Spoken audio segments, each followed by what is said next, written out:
पूष मास का आप सुने पुत्राधा एकादशी व्रत कथा।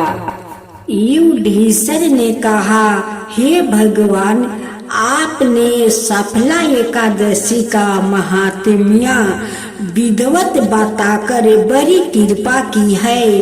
अब कृपा करके यह बतलाइए कि पूष मास की शुक्ला पक्ष की एकादशी का क्या नाम है, उसकी विधि क्या है और इसमें कौन से देवता की पूजा की जाती है। श्री कृष्णा जी बोले, हे राजन, इस एकादशी का नाम पुत्रादा एकादशी है।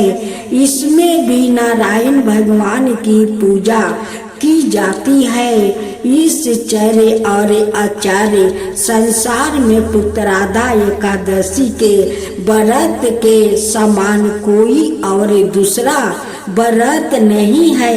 इसके पुण्य से मनुष्य तपस्वी, विद्वान और लक्ष्मी वाहन होता है। इसकी मैं एक कथा कहता हूँ, सो तुम एक गरिचित होकर सुनो। भर्तापति नामक नगरी में सूखे तुमान नाम का एक राजा राज करता था। उसके कोई पुत्र नहीं था। उसकी स्त्री का नाम शैबा था। वो निपुत्री होने के कारण सदैव चिंतित रहा करती थी।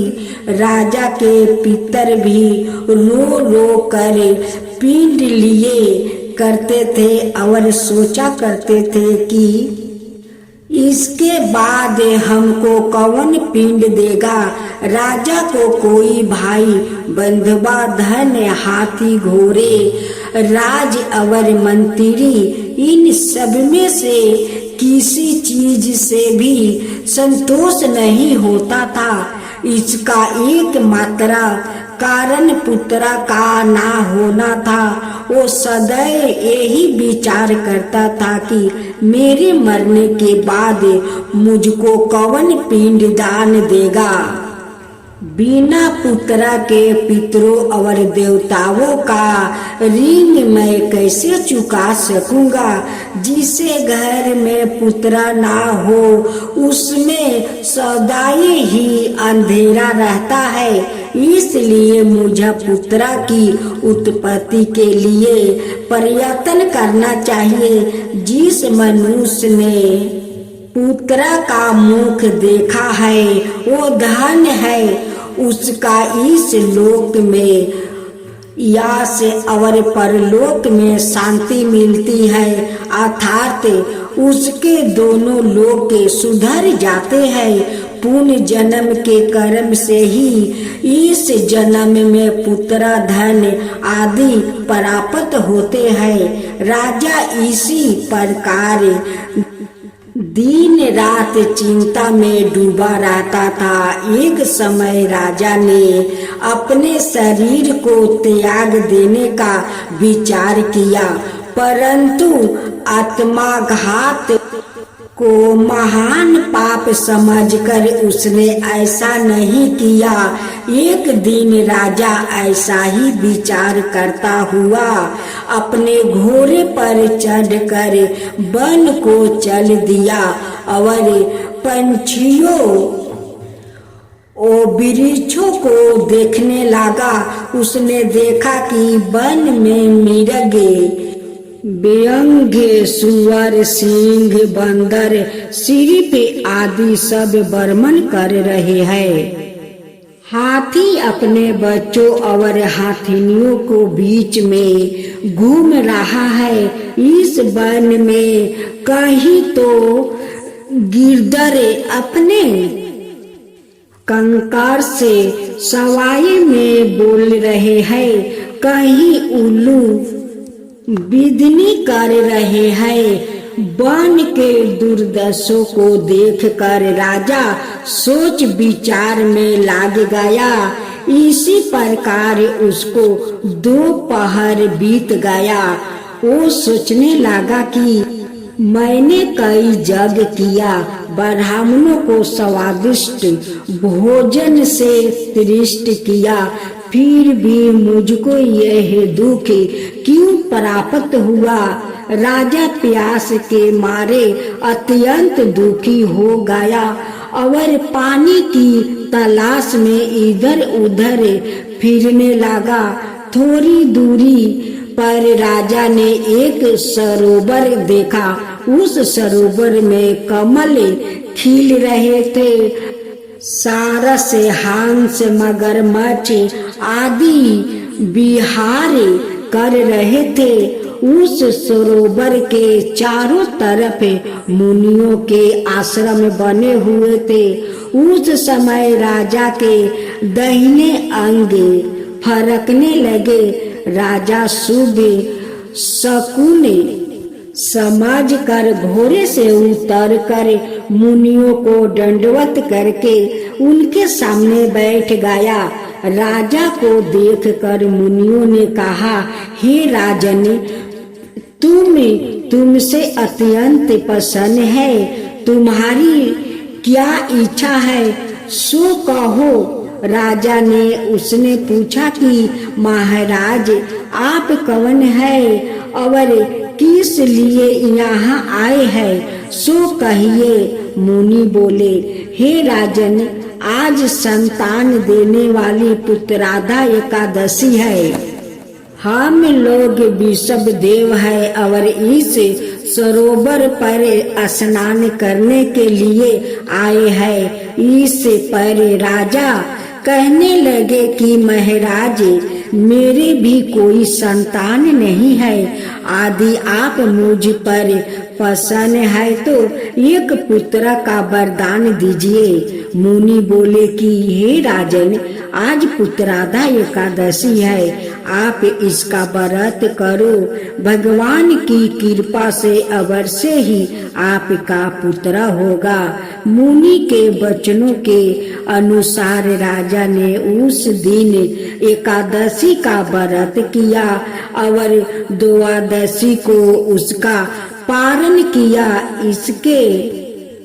इसके पश्चात मुनियों को प्रणाम करके राजा अपने महल में वापस आ गया। कुछ समय के बाद रानी ने गर्भवती धारण किया और 9 महीने के पश्चात उसके एक पुत्र हुआ। वो राजकुमार अत्यंत शूरवीर, धैर्यवान, तेजस्वी और प्रजापालक हुआ। श्री कृष्ण भगवान बोले, हे राजन, पुत्र की प्राप्ति के लिए पुत्रादा एकादशी का व्रत करना चाहिए। जो मनुष्य इस महात्म्य को पढ़ता यह सुनता है, उसको अंत में स्वर्ग की प्राप्ति होती है। तुलसी माता की जय हो, तुलसी माता की जय हो। एक बुढ़िया माई थी जो रोज सुबह उठकर गंगा स्नान करने चली जाती। और जब गंगा स्नान करके आती तो माँ तुलसी का बड़े श्रद्धा भक्ति से पूजा करती। पूजा करने के बाद बुढ़िया माई थकी थकी लगती, वो जाकर सो जाती, खाना नहीं बनाती। ऐसे करते करते 2-3 दिन तक हो गया। एक दिन माँ तुलसी कहती है कि बुढ़िया माई सुबह उठकर गंगा स्नान करने चली जाती है। आकर माँ तुलसी का पूजा करती है। अगर बुढ़िया माई वो नहीं खाना खाएगी तो वो तो बीमार पड़ जाएगी। हम भी तो अपराधी बन जाएंगे कि बुढ़िया माई तुलसी के सेवा करती है, लेकिन तुलसी तो उस बुढ़िया माई को ख्याल नहीं रखती है। दूसरा दिन बुढ़िया माई सुबह उठकर चली जाती है गंगा स्नान करने। अब गंगा स्नान करके आती है, माँ तुलसी का पूजा करती है। अब पूजा करके वो घर में जाती है तो उसका बर्तन में देखती है कि बर्तन में तो खिचड़ी रखा है। बुढ़िया माई बहुत खुश हो जाती है कि लगता है आज मेरे पड़ोसिन को मुझ पर बहुत माया आ गया है, उसलिए मेरे बर्तन में आकर खिचड़ी रख गई है। बुढ़िया माई पड़ोसिन के घर जाती है और पड़ोसिन से कहती है कि मुनिया, आज तो तू बहुत धर्म के काम किया है रे। आज तूने खिचड़ी खिलाकर मेरा मन को शांति किया है, मेरा भूख को मिटाया है। बुढ़िया माई अपना पड़ोसिन के बहुत सारा आशीर्वाद देने लगती है। जब फिर तीसरा दिन गंगा स्नान करने जाती है, फिर माँ तुलसी उनकी बर्तन में खिचड़ी रख देती है। जब बुढ़िया माई स्नान करके आती है, अब पूजा करके माँ तुलसी को घर में जाती है, देखती है कि फिर से बर्तन में खिचड़ी रखा है। फिर बुढ़िया माई खुश हो जाती है, खिचड़ी खाकर अपना पेट भर लेती है और उस पड़ोसिन के आशीर्वाद देती है। बुढ़िया माई का बात सुनकर पड़ोसिन तो बहुत ही चिंता में पड़ जाती है। वो मने मने सोचने लगती है कि मैं तो कभी बुढ़िया माई को घर में खिचड़ी नहीं रखा। अब बुढ़िया माई रोज आकर मुझे आशीर्वाद देती है कि मुनिया, तू आज खिचड़ी खिलाकर बहुत बड़ा धर्म कमाया है, तूने आज मेरा पेट भरा है। लेकिन मैं तो कभी उनकी घर में खिचड़ी तो रखता ही नहीं हूँ। पड़ोसिन कहती है कि बुढ़िया माई तो काले जाएगी फिर गंगा नहाने, मैं काले अपना घर के सारा काम धंधा छोड़कर आ जाकर छुप कर उनकी घर में बैठ जाऊंगी और देखूंगी कि कौन ऐसा आदमी है कि उनकी घर में आकर खिचड़ी बनाकर रख जाते हैं। बुढ़िया माई को इतना वो माया करते हैं कि रोज खिचड़ी बनाकर उनके घर में रख जाते हैं। आज तो मुझे देखना ही होगा कि वो कौन आदमी है। पड़ोसिन बुढ़िया माई का गंगा स्नान करने जाने से पहले उनकी घर में जाके चुपके से छुप जाती है। अब बुढ़िया माई तो गंगा स्नान करने चली जाती है। वो तुलसी पेड़ के वहाँ से माँ तुलसी प्रकट होती है और खिचड़ी लियाकर उनकी बर्तन में रख देती है। वैसे पड़ोसिन माँ तुलसी को देख लेती है और उनकी चरण पकड़ लेती है कि माँ तुलसी, आज तो आपको दर्शन कर लिया माँ, आपको दर्शन कर लिया। आप कितना महान है हे माँ तुलसी कि अपना भक्त के लिए आप रोज खिचड़ी बनाकर रख जाती है। अब बुढ़िया माई तो यही समझती है कि मेरे पड़ोसी ने खिचड़ी आकर घर में रख जाती है, वो जाकर हमें आशीर्वाद देती है। यही तो मैं सोच रही थी कि मैं तो कभी बुढ़िया माई को घर में खिचड़ी नहीं रखती हूँ। अब बुढ़िया माई आकर रोज हमें आशीर्वाद देती है। यही सोच कर आज इस घर में छुप कर बैठी हूँ। हे माँ तुलसी, आप तो अपना दर्शन दे दिया माँ। आप कितनी महान है कि अपना भक्त के इतना ख्याल रखती है कि मेरे भक्त गंगा स्नान करने गई है, वो आएगी तो मेरा पूजा करेगी और वो तो खाना बनाएगी नहीं, उसलिए आप रोज रोज खिचड़ी बनाकर अपना भक्त को लिए रख देती है माता। आपका वो भक्त कितना महान है माँ कि आपके हाथ के बनाए हुए खीर वो आकर खाती है, वो कितना महान है हे माँ तुलसी। वो बुढ़िया माई कितना महान है। माँ तुलसी कहने लगी कि जो मेरा श्रद्धा भक्ति से अगर पूजा करता है उन पर मैं ऐसा ही प्रसन्न हो जाती हूँ। बुढ़िया माई तो गंगा स्नान करके आती है लेकिन खाना नहीं बनाती है, वो फिर गंगा स्नान करने चली जाती है। उनकी तो श्रद्धा भक्ति देखकर मैं उनकी घर में खिचड़ी रोज रख जाती हूँ। जो मेरा श्रद्धा भक्ति से पूजा करता है उस पर भी मैं ऐसा ही प्रसन्न हो जाऊंगी, उनका ऊपर भी मैं कृपा करूंगी कह कर माँ अंतर ध्यान हो जाती है। वैसा ही बुढ़िया माई गंगा स्नान करके आती है और उनकी घर में अपना पड़ोसिन को देखती है मुनिया, आज भी तू खिचड़ी रखने आई है। अब तो पड़ोसिन और बुढ़िया माई के पैर पकड़ लेती है, कहती है कि हे बुढ़िया माई, आप तो धन है, मैं तो आपका घर में कभी खिचड़ी रखा ही नहीं। वो तो माँ तुलसी है, आपके लिए रोज आकर खिचड़ी रख जाती है। आज उसी खिचड़ी के कारण तो माँ तुलसी का दर्शन हुआ है। आज से मैं भी आपके साथ गंगा स्नान करने जाऊंगी, आकर माँ तुलसी का पूजा भी करूंगी। माँ तुलसी उस पड़ोसिन को भी श्रद्धा भक्ति देखकर उनकी घर में धन भर दी, उस बुढ़िया माई को भी घर में धन भर दिया।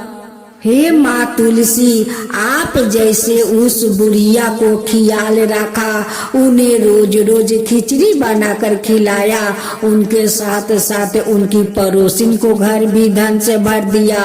बुढ़िया माई को ख्याल रखा, उनकी भी घर धन से भर दिया। वैसा ही सबका ख्याल रखिए हे माँ तुलसी, सबको ख्याल रखिए और वैसा ही सबका ऊपर कृपा कीजिए हे माँ तुलसी, कृपा कीजिए। माँ तुलसी की जय हो, माँ तुलसी की जय हो। जय जय तुलसी माता, जय जय तुलसी माता, सब जग की सुखदाता वरदाता। जय जय तुलसी माता, जय जय तुलसी माता, सब के ऊपर, सब रोग के ऊपर, रुझ से राजा करके भाव तराता। जय तुलसी माता, रुझ से राजा करके भाव तराता। जय तुलसी माता, बाहु पुत्री है सयामा, सुरबल है गारामा, विष्णु प्रिया जो तुमके सेवे, सोनर तर जाता। जय जय जय तुलसी माता, जय जय जय तुलसी माता। हर कैसी सदी राजते, त्रिभुवन से वो बनती थी, पति थी जनों की तारानी, तुम हो भी खाता। जय जय तुलसी माता, जय जय तुलसी माता। लेकर जन्म बिजन में आई, दिव्य भवन में मानव लोगी तुम्हीं से, सुख तक पाता। मानव लोग तुम्हीं से, सुख सनपति पाता। जय जय तुलसी माता, जय जय तुलसी माता। एक राजा के राज में सभी प्रजाजन एकादशी का व्रत रखते, सभी व्रत के दिन फलाहार करते। राज में इस व्रत के दिन कोई भी व्यापारी अन्न नहीं बेचता। राजा की परीक्षा लेने की नियत से एक बार भगवान ने एक सुंदर स्त्री का रूप धारण किया और स्त्री वेश में राजा मार्ग के किनारे जाकर बैठ गए। जब राजा उधर से गुजरा तो उसने उस अति सुंदर को उदास भाव में राजा मार्ग के किनारे बैठा देखा। राजा को पहली ही नजर में उस स्त्री का रूप भा गया। उसने उस स्त्री के साथ विवाह करने की इच्छा प्रकट की। इस पर सुंदरी ने अपनी शर्त राखी, मुझे तुम्हारा प्रस्ताव इस शर्त पर मंजूर है कि राज का संपूर्ण अधिकार मुझे प्राप्त हो और जो भोजन मैं तुम्हारे लिए बनाऊं उसे तुम्हें खाना होगा। सुंदरी के रूप पर मोहित राजा ने उसकी शर्त स्वीकार कर ली। जब एकादशी का दिन आया तो रानी ने बाजारों में रोजाना की तरह ही अन्न बेचने का आदेश दिया और घर पर मांसाहारी चीजें पकाकर राजा को खाने के लिए दी। इस पर राजा ने कहा, आज एकादशी के दिन मैं तो केवल फलाहार ही करूंगा। तब रानी ने राजा को शर्त की याद दिलाकर कहा कि यदि तुम मेरा बनाया खाना नहीं खाओगे तो मैं बड़े राजकुमार का सिर काट डालूंगी। बड़ी रानी ने राजा को अपना धर्म निभाने की सलाह दी और कहा कि हे स्वामी, पुत्र तो आपको फिर भी मिल जाएगा, लेकिन धर्म नहीं मिलेगा। राजकुमार को जब सारी बात मालूम हुई तो वो पिता के धर्म की रक्षा के लिए अपना सिर काटने को तैयार हो गया। इस बीच रानी का रूप त्याग कर भगवान विष्णु ने प्रकट होकर कहा, राजन, तुम मेरी परीक्षा में सफल रहे इसलिए कोई वर मांग लो। राजा ने कहा, भगवान, आपका दिया हुआ सब कुछ तो मेरा पास है, मुझे कुछ नहीं चाहिए, बस मेरा उद्धार कर दीजिए। इतना कहना था कि वहाँ राजा को ले जाने के लिए देवलोक से रथ आ पहुँचा। तब राजा ने राज का पूरा भार अपने पुत्र को सौंपा और सवाए उस विमान में बैठकर देवलोक चला गया। चक्कर पूरा हो गया। उधर तब तक घोड़ा को काफी आराम मिल चुका था। इस तरह यह कर्म चलता रहता है। इसी वजह से इस महीने का नाम खरमास रखा गया। इस प्रकार पूरे पुष मास में खरे अपनी धीमी गति से बर्मन करते हैं और इस माह में सूर्य की तीव्रता बहुत कमजोर हो जाती है। उसके पूरे महीना में पृथ्वी की उत्तरी गोलवेग में सूर्य का प्रभाव कमजोर हो जाता है। चौथी सनातन धर्म में सूर्य को महत्वपूर्ण कारक ग्रह माना जाता है। ऐसे में सूर्य की कमजोर स्थिति को अशुभ माना जाता है। इस कारण खरवास में किसी भी तरह के मंगलिक कार्यों पर रोक लगा दी जाती है। ब्रह्म मुहूर्त में उठकर स्नान आदि से निवृत्त होकर तांबे के लोटे में जल, रोली, लाल चंदन, शहद, लाल पुष्पा डालकर सूर्य देव को अर्घ दे। इस महीने में सूर्य देव को अर्घ देना बहुत फलदायी है। शनिदेव की जय हो, शनिदेव की जय हो। शनिदेव साक्षात रुद्र है। उनकी शरीर क्रांति इंद्रा नीलमणि के समान है। शनि भगवान के शीश पर सबरन मटुक, गले में माला और शरीर पर नीले रंग की वस्तु सुशोभित है। शनि दूध पर सवार रहते हैं। हाथों में कर्मश, धनुष, बाण, त्रिशूल और वर मुद्रा धारण करते हैं। वो भगवान सूर्य और छाया सबरन के पुत्र है। वो पूर्व वरह माने जाते हैं।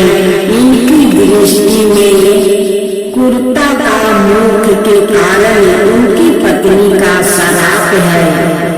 वरुण पुराण के अनुसार कलिया काल से ही शनिदेव भगवान श्री कृष्णा का अनाय भक्त थे। वो भगवान श्री कृष्णा के अनुराग में निमग्न रहा करते थे। युवा आस्था में उनके पिता श्री ने उनका विवाह चित्ररथ की कन्या से करवा दिया।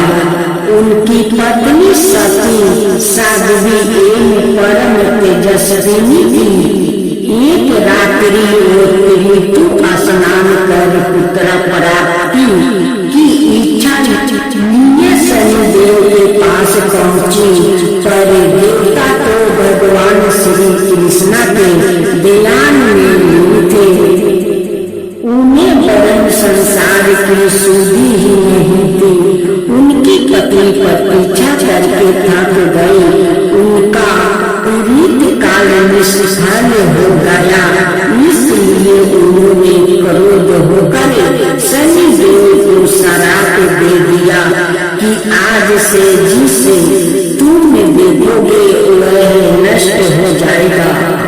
ध्यान टूटने पर शनिदेव ने अपनी पत्नी को मनाया। उनकी धर्म पत्नी को अपनी भूल पर पछतावा हुआ, किंतु श्राप के प्रतिकार की शक्ति उनमें नहीं थी। तभी से शनिदेव अपना सिर नीचे करके रहने लगे, क्योंकि वो नहीं चाहते थे कि किसी का अनिष्ट हो जाए। ज्योतिष शास्त्र के अनुसार शनि ग्रह यदि कहीं रोहिणी वेदन कर दे तो पृथ्वी पर 12 बरस का घोर दुर्भिक्ष पड़ जाए और प्राणियों का बचना ही कठिन हो जाए। शनि ग्रह जब रोहिणी वेदन कर बढ़ जाता है तब यह योग आता है। यह योग महाराज दशरथ के समय में आने वाला था। जब ज्योतिषियों ने महाराज दशरथ को बताया कि यदि शनि का योग आ जाएगा तो प्रजा अन्न जल के बिना तरप तरप कर मर जाएगी। प्रजा को इस कष्ट से बचाने हेतु महाराज दशरथ अपने रथ पर सवार होकर निक्षत्र मंडल में पहुँचे। पहले तो उन्होंने नीति की भांति शनिदेव को प्रणाम किया। इसके पश्चात क्षत्रिय धर्म के अनुसार उन्होंने युद्ध करते हुए उन पर संहारा अस्त्र का साधन किया। शनिदेव महाराज दशरथ की कर्तव्य निष्ठा से अति प्रसन्न हुए और उसने कहा, वर मांगो। महाराज दशरथ ने वर मांगा कि जब तक सूर्य नक्षत्र आदि विद्यमान है तब तक आप संकट भेदन ना करे। शनिदेव ने उन्हें वर देकर संतुष्ट किया। भगवान शनिदेव की आदि देवता प्रजापति ब्रह्मा और प्रत्यादि देवता यम है। इसका वर्ण कृष्णा वाहन गीध और रथ लोहे का बनाया है। शनिदेव एक राशि में 30 महीने रहते हैं। वो मकर और कुंभ राशि के स्वामी है और उनकी महादशा 19 वर्ष की होती है। इनकी शांति के लिए मृत्युंजय में जप नीलम धारण ब्राह्मण को तिल भैंस दोहा तेल काला वस्तु नीलम काली गौ जूता कस्तूरी और सुवर्ण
एक बार की बात है, गजेंद्र अपने साथियों सहित दीर्घासित से व्याकुल हो गया। ओम कमल की गंध से सुगंधित बाहु को सूंघकर एक चित्ताकर्षक विशाल सरोवर के तट पर जा पहुंचा। गजेंद्र ने उसे सरोवर के निर्मल शीतल और मीठे जल में प्रवेश किया। पहले तो उसने जल पीकर अपनी तृष्णा बुझाई, फिर जल में स्नान कर अपना श्रम दूर किया। तत्पश्चात उसने जल क्रीड़ा आरंभ कर दी। वो अपनी सूर में जल भरकर उसकी फुहारों से हाथियों को स्नान करने लगा। तभी अचानक गजेंद्र ने सूर उठाकर चित्कार की, पता नहीं किधर से एक मगर ने आकर उसका पैर पकड़ लिया था। गजेंद्र ने अपना पैर छुड़ाने के लिए पूरी शक्ति लगाई, परंतु उसका बस नहीं चला, पैर नहीं छूटा। अपने स्वामी गजेंद्र को ग्रहग्रस्त देख कर हाथियों कलम्बे और अनय गज अत्यंत व्याकुल हो गया। वो सूर उठाकर चीघरने लगा और गजेंद्र को बचाने के लिए सरोवर के भीतर बाहर दौड़ने लगे। उन्होंने पूरी चेष्टा की लेकिन सफल नहीं हुआ। बसतुत महर्षि अगस्त के श्राप से राजा इंद्र धूमन ही गजेंद्र हो गया था और गंध वशिष्ठ हुआ। महर्षि देवल के श्राप से ग्रह हो गया था। वो भी अत्यंत परिक्रमी थे। संघर्ष चलता रहा। गजेंद्र सवाए को बाहर खींचता और ग्रह गजेंद्र को भीतर खींचता। सरोवर का निर्मल जल गंधला हो गया था। कमल दल छत विच्छेद हो गया। जल जंतु व्याकुल हो उठे। गजेंद्र और ग्रह का संघर्ष 1 सहस्त्र बरस तक चलता रहा। दोनों जीवित रहे। यह दृश्य देख कर देवगण चकित हो गया।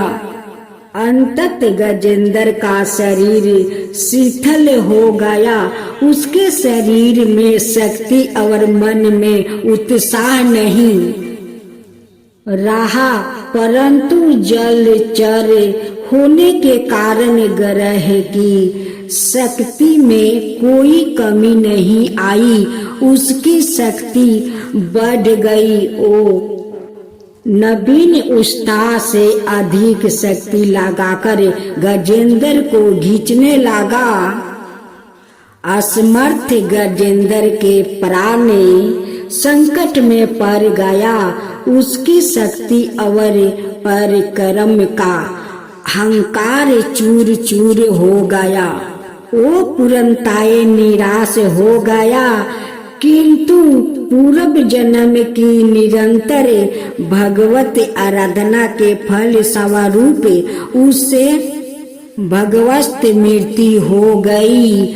उसने निश्चय किया कि मैं कराल काल के भय से चराचर प्राणियों के शरणय सबर समस्त प्रभु की शरण ग्रहण करता हूँ। इस निश्चित के साथ गजेंद्र मन को एक ग्रह कर पूर्व जन्म में सीखे श्रेष्ठ स्तोत्र द्वार परम प्रभु की स्तुति करने लगा।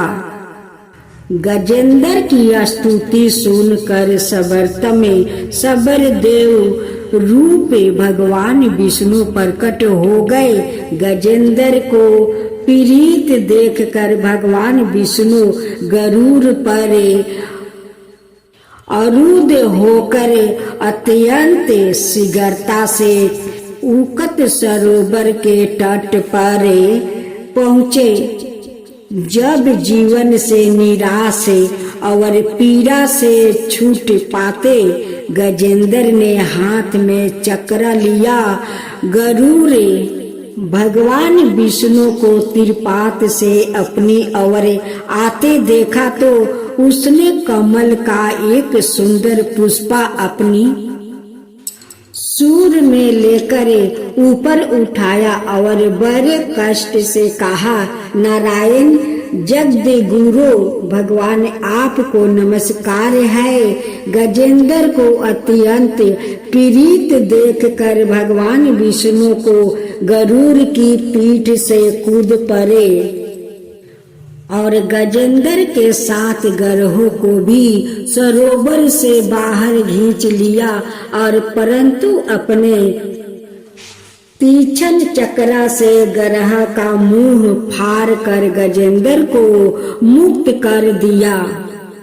बरमादिक देवगण श्री हरि की प्रशंसा करते हुए उनके ऊपर अश्वागिरी की सुमनों की वृद्धि करने लगे। सीधे अवर ऋषि महर्षि ब्रह्मा भगवान विष्णु का गुणगान करने लगा।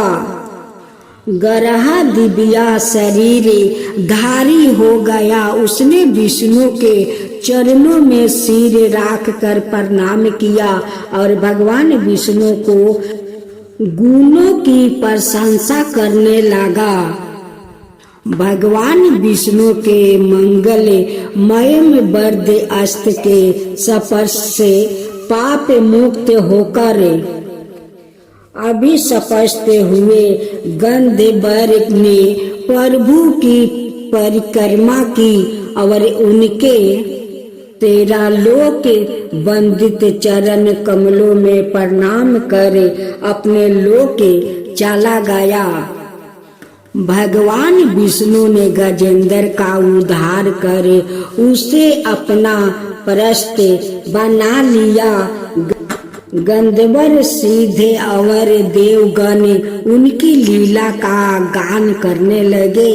गजेंद्र की स्तुति से प्रसन्न होकर भगवान विष्णु ने सबके समक्ष कहा, प्यारे गजेंद्र, जो लोग ब्रह्मा मुहूर्त में उठ कर तुम्हारी की हुई स्तुति से मेरा स्तवन करेगा, उन्हें मैं मृत्यु के समय निर्मल बुद्धि का दान करूंगा।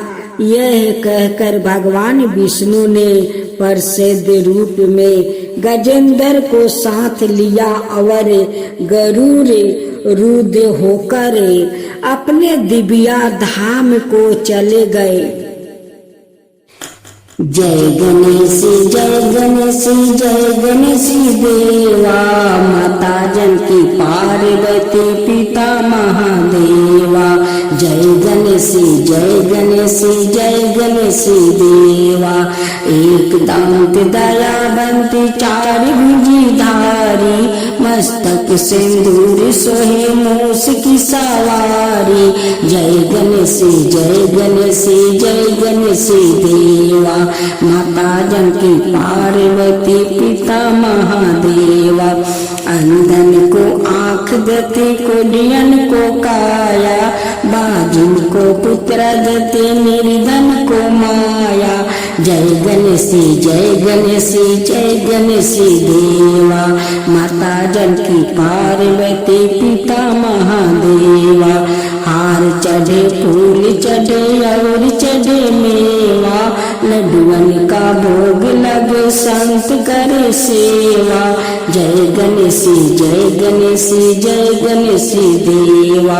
दीनन की लाज रखो शुभ सुखवारी, कमना का पूरा करो जग बलिहारी। जय गणेश जय गणेश जय गणेश देवा। सूर्य सायं शरण आए सफल की जो सेवा। जय गणेश जय गणेश जय गणेश देवा।